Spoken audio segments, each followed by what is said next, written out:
Hindi ko alam kung anong meron dito sa Audax Cavite. Dahil umpisa pa lang, nagbigay na ng babala tungkol dito. This is not for the faint of heart. Pero, andito tayo ngayon. Maahon sa mga tila pader na kalsada ng Cavite. Yung paghinga ko, akalain mong galing sa eksena ng isang pornong pelikula. Wala pa ako sa kalahati. At ramdam ko na ang pagod. Tama nga ba ang desisyon kong sumali dito? Malalaman na lang natin. Ito ang kwento ng aking Audax Cavite.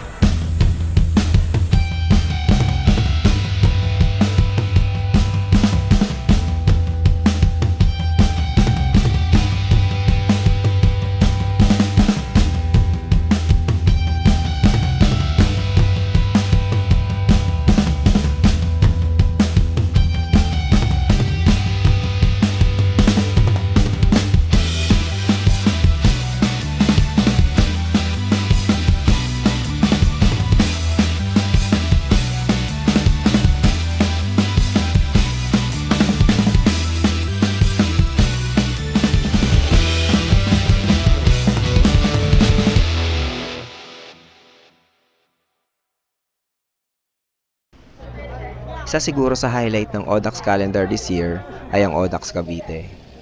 Bukod sa ito ang kauna-unahang pagkakataon na may Audax dito, isa rin ito sa pinakamahirap na ruta. Para sa akin, dadaigin pa nito ang ibang longer Audax courses. At pansin ko lang, marahil dahil dito, kung ikukumpara ko sa ibang recent Audax na sanlihan ko, parang madaming mga veterans at mga mamaw ang nag-show up at lumahok sa ride na to. Magsisimula ang ride mula sa Cavite State University, Indang Campus. Una ay lulusong papuntang Maragondon at aahon papunta sa sikat na Caybang Tunnel. Didiretsuhin lang natin ang daan papuntang Nasugbu. Madadaanan ang unang checkpoint sa 50 km mark. Mula Nasugbu ay papadyak northeast sa bayan ng Magallanes at Alfonso. Mahabang ahon ito na may matatarik na sections hanggang umabot sa 100 km mark ang second checkpoint. Mula dito, i-trace lang natin pabalik ang ruta, pabalik sa Cavite State University. Along the way, mayroong secret checkpoint para masiguradong nasundan ang ruta ng tama. 200 kilometers itong ride natin at may elevation gain na mahigit 3,000 meters. Dapat matapos ito within 13.5 hours. Hindi madali ang ride na ito.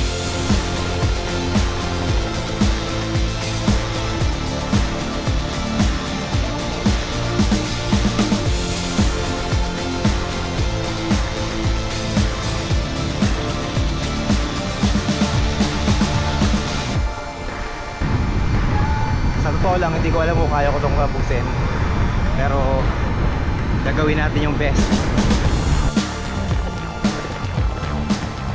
Unang notable section nitong Audax Cavite ay ang first 12 kilometers na lusong na mga -2 to -3% gradient.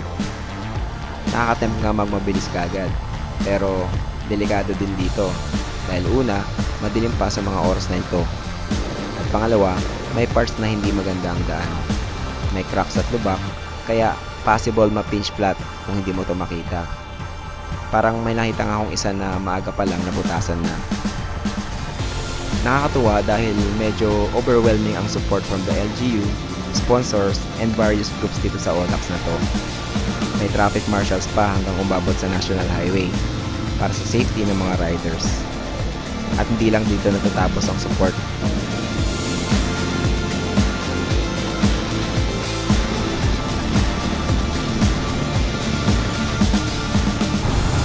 Ito na. Malapit na tayo sa unang ahon. Mahaba-haba ito. So, pacing muna as usual.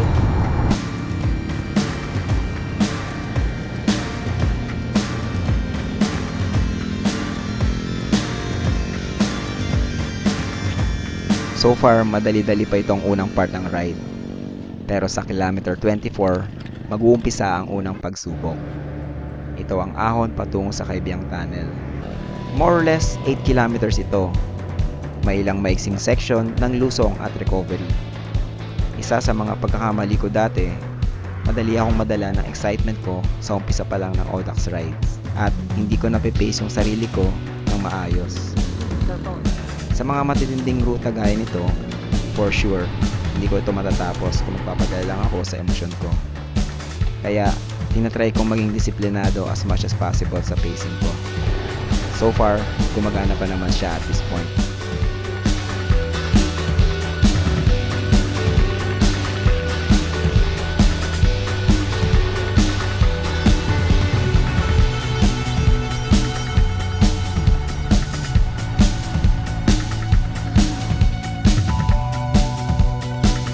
Time check. Time check. 1 hour 8 minutes. At umahon tayo. Biruin mo 1 hour pa lang yon. Pero parang hinihingal na ako. So naka 29 kilometers na tayo. Napakalayo pa akong isip. Kung napansin nyo, meron akong kodigo sa stem. Nakalagay dito kung saan ang mga ahon at gaano sila kahaba. Para lang ma-manage ko yung expectations ko. Para-paraan na lang siguro para makasurvive. Pero sa totoo, naging useful siya sa akin.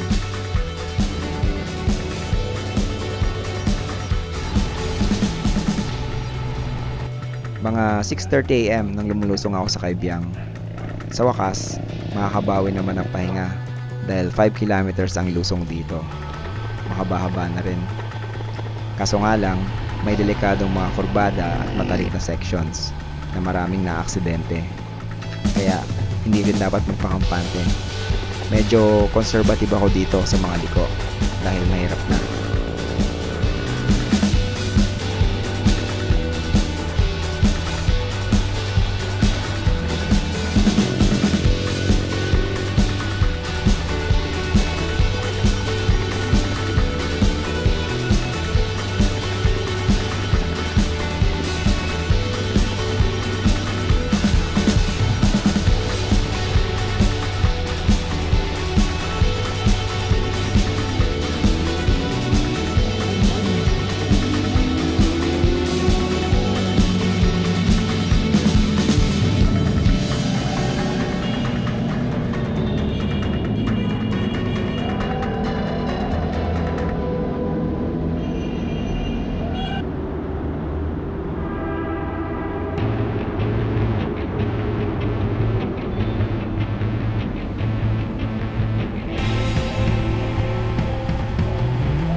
Dahil sikat na destinasyon ng Kaibyang Tunnel, tingin ko maraming mga participants ang makapagsabi na kabisado nila ang part na to ng Audax Cavite. Kasama na ako dun. Pero ako, sa totoo lang, hanggang dito lang sa pagkatapos ng lusong ang pamilyar ako sa patungan. Paglagpas dito, halos bago na sa akin. Bihira din kasi ako mag-ride dito sa South dahil malayo na sa bahay namin. Once, umabot ako sa Nasugbu. Pero 9 years ago pa yon. Tanging sakit na lang ng nakaraan ang naalala ko. Hindi na yung kalsada.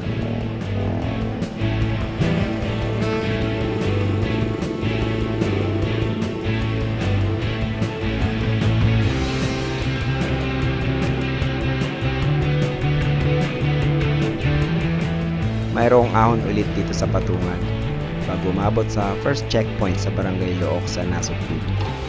Maiksi lang to at mukhang mababa lang sa elevation map. Pero deceiving siya dahil mahirap din.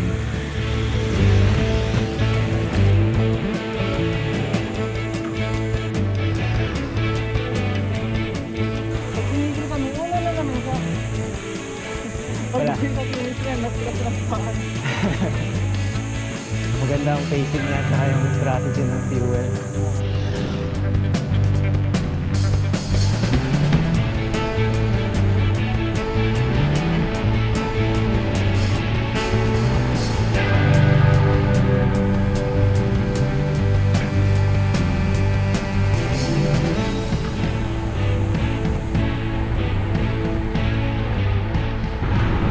Kilometers na lang papunta sa first checkpoint. So mula dito, flat na muna ulit bago mag-checkpoint.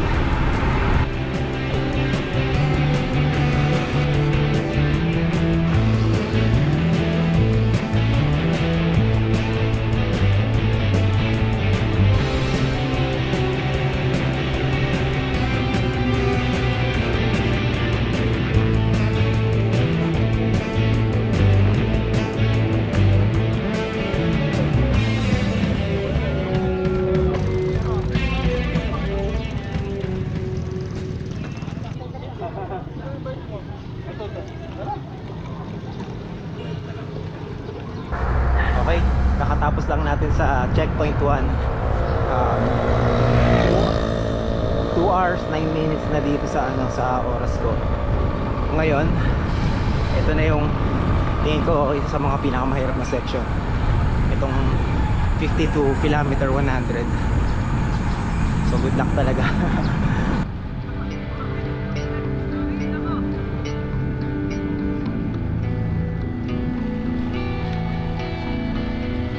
Ahon na naman.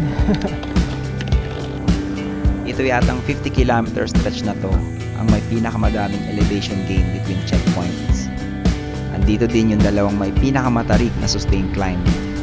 Simula kilometer 51 to 63, mayroong 4 na peaks na kailangang ahunin. Yung unang tatlo, may tig more or less 1 kilometers na ahon na pumapalo sa double digit gradients tapos susundan ng lusong. Yung pang-4 na peak naman ay ang ahon sa barangay na Tipuan na sa pakiramdam ko parang ang pinakamatarik na climb sa buong ruta. 1.5 kilometer grind ito. Ang kinaganda lang siguro, kung meron man, hindi pa mainit sa mga oras na to.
Kakalma muna for the next 15 kilometers. May pakunti-kunting ahon pero manageable naman. Hindi ko napansin yung left turn sa kilometer 66 sa may Dunkin Donuts. Buti na lang hindi pa ako masyadong nakalayo. Kala ko diretso lang yung main road.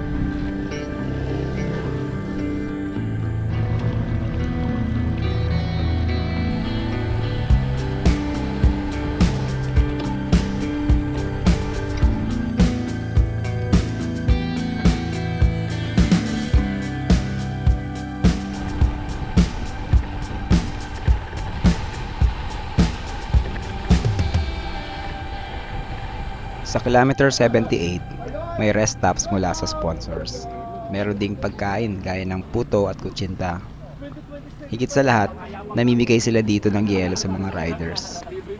Napakalaking bagay nito dahil paglagpas lang ng konti, mag-uumpisa na ang section na usap-usapan sa community. Ang notorious na ahon sa East-West Road simula Bulihan Bridge papunta sa Magallanes. Ito na, ahon na naman tayo. Kilometer 78 na tayo. Mahaba-haba ulit na ahon to. Pagod na ako.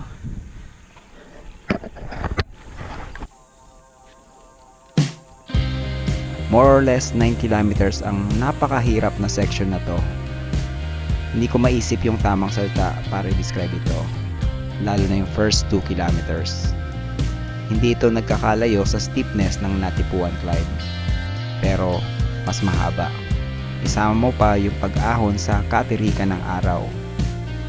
May maiksing stretch ng lusong kahit paano, pero babawian ka din agad ng matarik na ahon.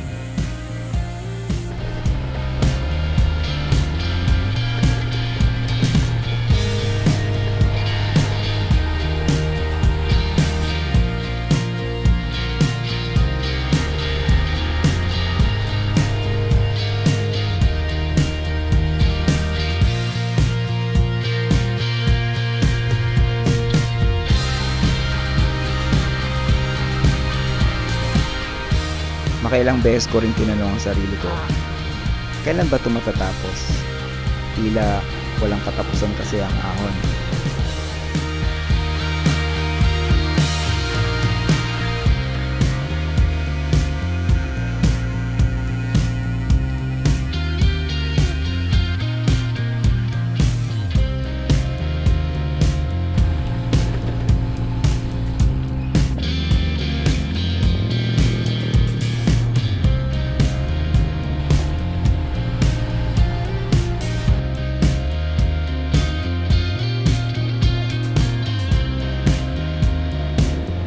Pagdating sa Magallanes Road, aahon naman ng 9 kilometers.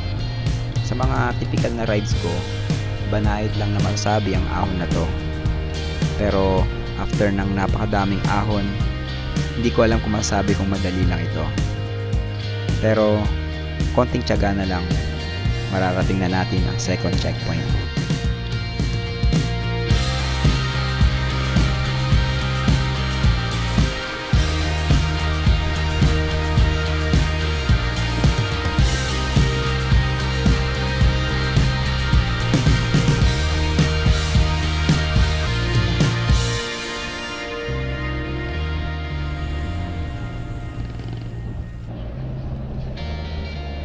Parang ito na yata yung pinakamahabang 100 kilometers na na-ride ko. At may another 100 pa. Nagpahinga muna ako ng saglit dito sa 7-Eleven. Siguro mga 10 minutes din. Para na din lagyan ng laman ng sikmura ko. So far, parang hindi pa naman ako kinukulang sa fuel. Yung muscle fatigue at pulikat talaga ang concern ko. Dal na ang checkpoint 2. Grabe, ang hirap ng section na yan. What comes up must come down. Lamang ang lusong dito sa next 50 kilometers. Pero wala pa rin talagang takas sa mga ahon dahil may mga matatarik na ahon pa rin sa East-West Road. Pero kahit papano, makakapagpahinga muna ng saglit ang mga legs.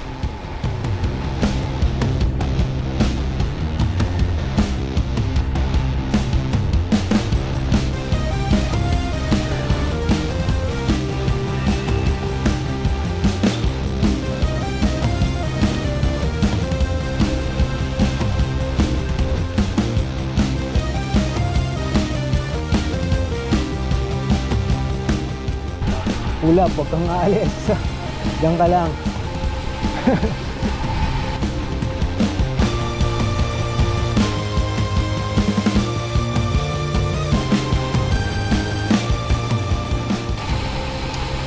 Ahon na naman. 2 kilometers ata tong ahon na to. Hindi masyadong mahaba. Pero matarik. As usual. Parang lahat ng ahon dito matatarik.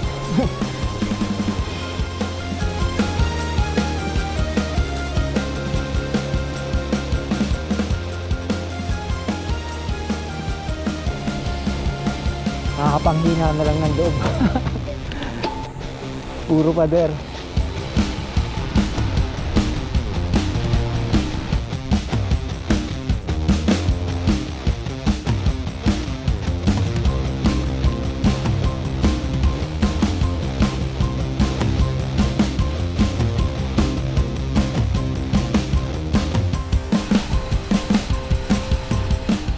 Dito sa steep descents ng East-West Road, sa totoo lang, medyo nakakakabahan lumusong.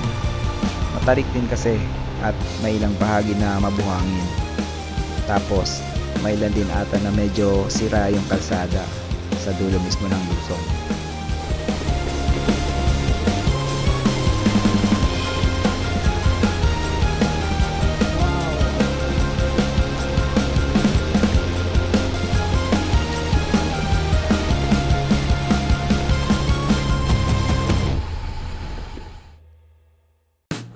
Medyo magre-relax muna ang daan sa next 14 kilometers. Pabalik na tayo sa Nasugbu at this point. At halos alas 12 na rin ng mga oras na to. Grabe na ang init. At mamaya, lalo pa tong titinding. 6 hours 30 minutes. Grabe ang init. Buti na lang talaga may mga sponsor. yung mga nagbibigay ng yelo sa rest stop. Napakalaking bagay yun. So maraming salamat talaga sa mga nag-sponsor nitong Botac Cavite.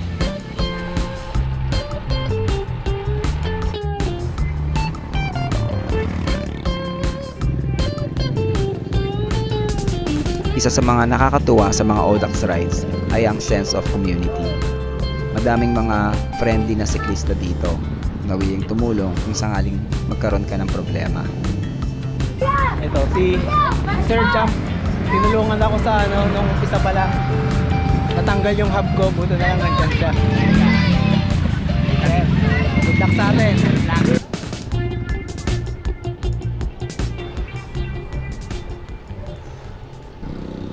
Ang nakaubos ng lakas sa section na to ay ang 4 kilometers na ahon papunta sa Punta Fuego. Ito yung opposite direction ng 4 na peak na nabanggit ko kanina. Overall, 8 kilometers ang ahon at lusong. Sa bandang dulo nito ang secret checkpoint.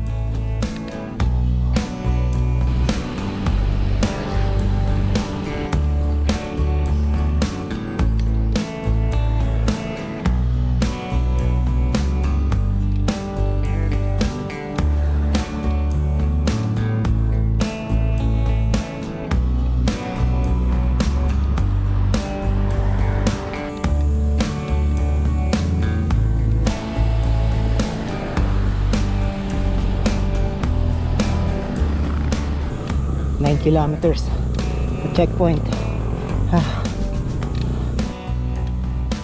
Itong 8 kilometer stretch na to, kung gaano kahirap yung isang direksyon, ganun din ang pabalik.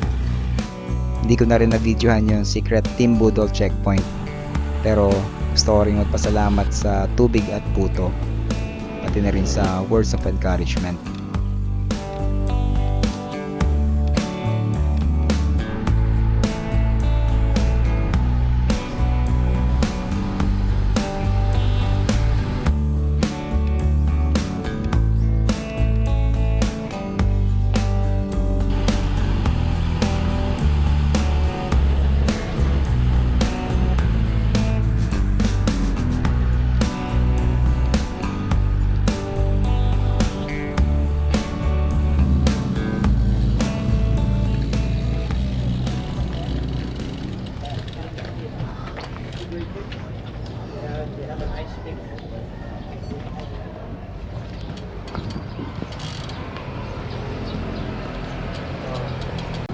Tapos na tayo sa third checkpoint.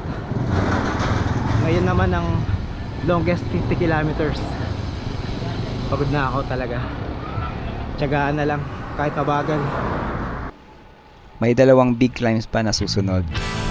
Itong bago sa patungan na 2 kilometers ang haba at ang Kaibyang Tunnel climb na 5 kilometers naman. At this point, willpower na lang talaga nagpapaandar sa akin. At ito nga siguro yung punto ng mga endurance events gaya ng Audax. Kung kaya mo bang i-endure ang paghihirap.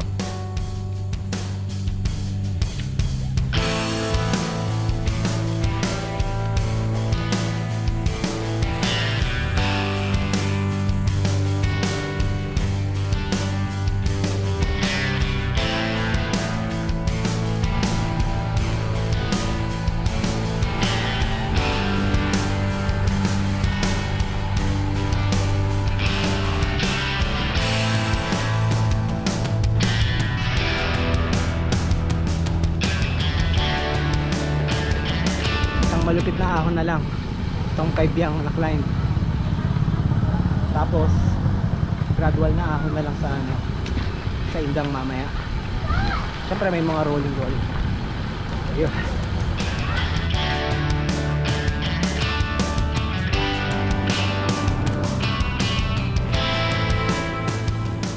Ilang beses ko ding naahon itong Kaibyang at wala na atang masihirap pa dito. Sa puntong ito, may 175 kilometers at halos 3,000 meters na ng elevation gain sa legs ko.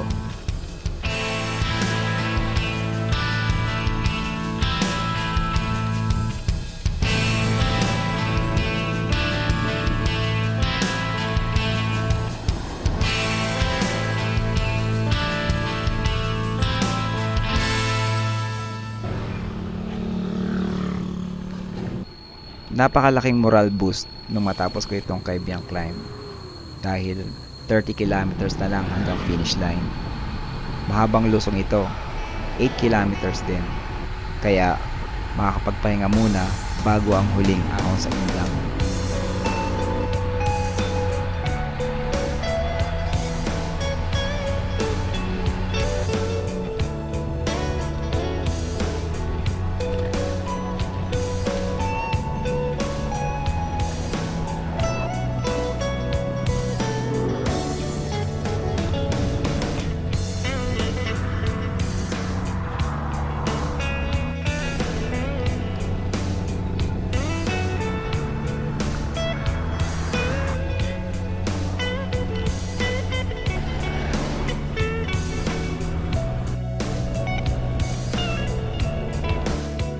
Heto na ang huling ahon, the final stretch.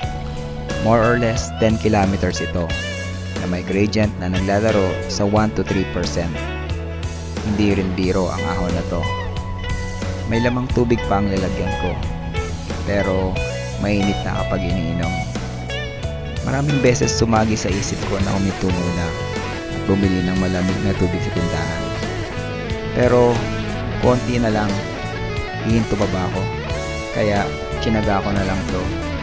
Kahit mabagal, basta umuusad.